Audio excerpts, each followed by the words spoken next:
গ্ৰীষ্মবন্ধৰ সময়ছোৱাত ছাত্ৰ-ছাত্ৰীক সুকুমাৰ কলাৰ প্ৰতি আগ্ৰহী কৰি তুলিবলৈ নলবাৰীৰ গোবৰাদলত বিশেষ কৰ্মশালা।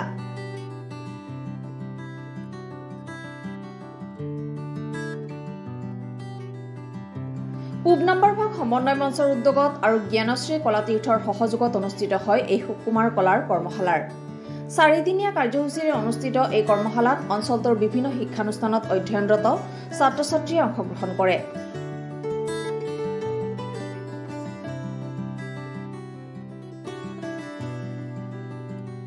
গ্ৰীষ্মবন্ধৰ সময়ছোৱাত ছাত্ৰ-ছাত্ৰীক সুকুমাৰ কলাৰ আভাস দিয়াৰ মানসেৰে এই কৰ্মশালাৰ আয়োজন কৰা হৈছে। কৰ্মশালাত ছাত্ৰ-ছাত্ৰীসকলক ৰঙীন কাগজেৰে বিভিন্ন ধৰণৰ সামগ্ৰী প্ৰস্তুত, পেপাৰ ক্ৰাফ্ট, ক্লে আৰ্ট আদিৰ প্ৰশিক্ষণ প্ৰদান কৰা হয়। গোবৰাদল পূব নম্বৰ ভাগ জাতীয় বিদ্যালয়ত অনুষ্ঠিত হয় এই কৰ্মশালাৰ।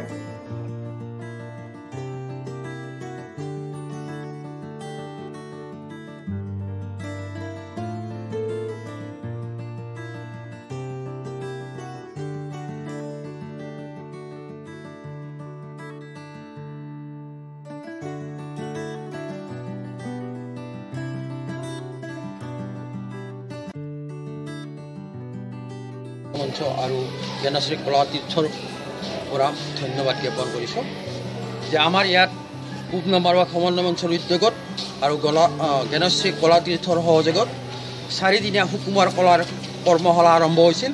এই কৰ্মশালাত stone art, clay art, paper craft আৰু ষ্টৰি টেলিং আৰ্টখিনিৰ ওপৰত এটা কৰ্মশালা হৈছিল। এই কৰ্মশালাটো সুক্ৰমে ভালধৰণে পৰিচালনা হোৱাৰ পিছত আজি অন্তিম দিনত আমি কি কৰিছিলোঁ যে এটা চিত্ৰাংকন প্ৰতিযোগিতা আমি অনুষ্ঠিত কৰিছিলোঁ আৰু এই চিত্ৰাংকন প্ৰতিযোগিতাত প্ৰত্যেকজন প্ৰতিযোগীকে আমি আমাৰ ফালৰ পৰা আমি এখন চাৰ্টিফিকেট আৰু যিবিলাকে প্ৰথম দ্বিতীয় তৃতীয় হ'ব তাক আমি ট্ৰফি দিয়াৰ কাৰণে ব্যৱস্থা কৰিছোঁ। আৰু ইয়াৰ উপৰিও আমি 9 আগষ্টৰ পৰা ইয়াত পূব নম্বৰ সমন্বয় মঞ্চৰ সহযোগ জ্ঞানশ্ৰী কলাতীৰ্থৰ এটা আৰ্ট স্কুলৰ এটা শাখাৰ ব্যৱস্থা কৰা হৈছে আৰু প্ৰতি শনিবাৰ আৰু ৰবিবাৰে অহা 9 আগষ্টৰ পৰা ইয়াত আৰ্ট স্কুলখনৰ শিক্ষা প্ৰদান কৰা হ'ব। ধন্যবাদ।